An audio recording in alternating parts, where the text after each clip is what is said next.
day, another vlog. Ka-LL Kins is here once again. Kumukulong tubig. Lagyan lang ng kunting brown sugar.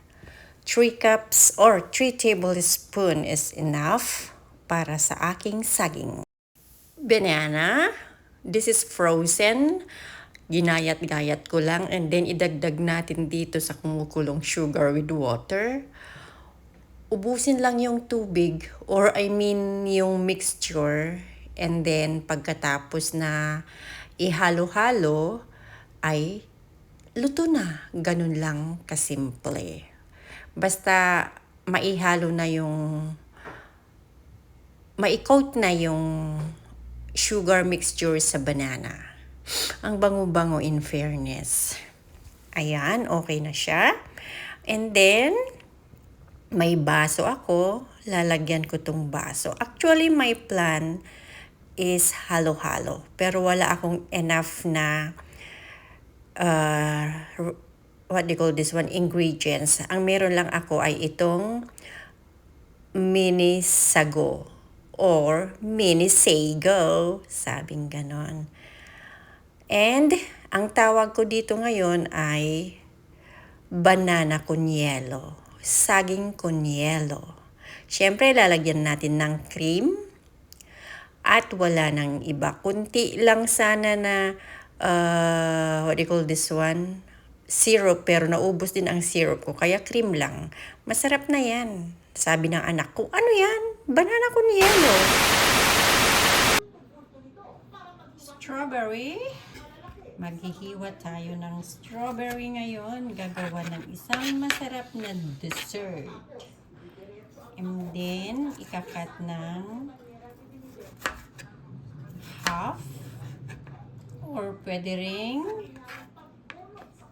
This is my first time. Lahat ng mga dessert na ginagawa ko ngayon ay first time gagawin. Yan.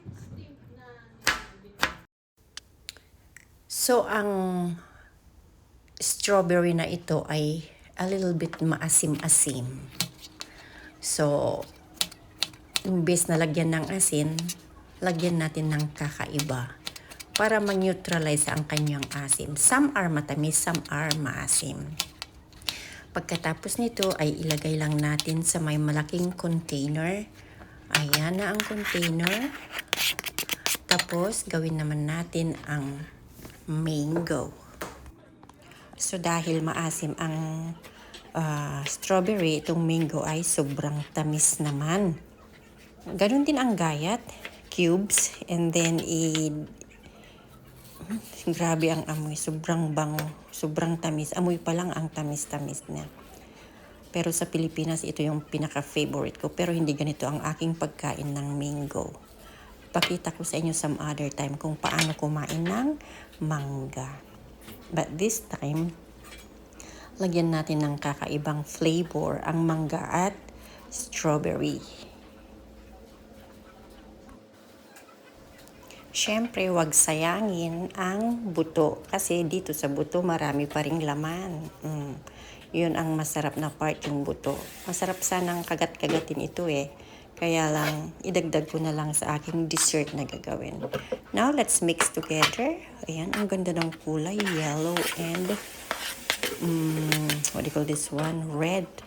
Kung sa politics, ang tawag dito ay BBM and dilawan. And now, lagyan natin ng next na, anong tawag nito? Yung mini sago. Mini sago. Mini sago kasi yun ang sabi ng mga puti. Ihalo-halo natin. Oh, ang ganda ng kulay, di ba? Very colorful talaga.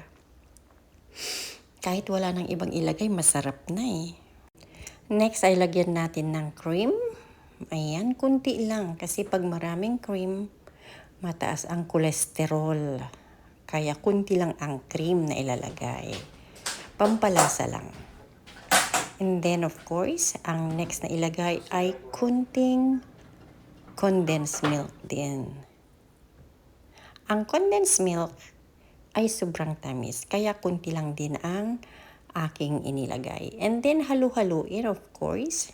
Ganyan lang.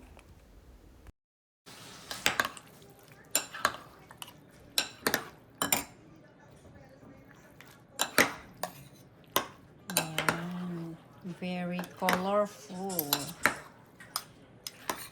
We call this mango strawberry sago. Mango strawberry sago salad. Or mango strawberry sagu salad. Ganun lang yun. Dahil summer, ay lagyan ng makulay ang ating buhay. So, let's put in the fridge. Chill for, it's up to you, overnight, whatsoever. Masarap na yan.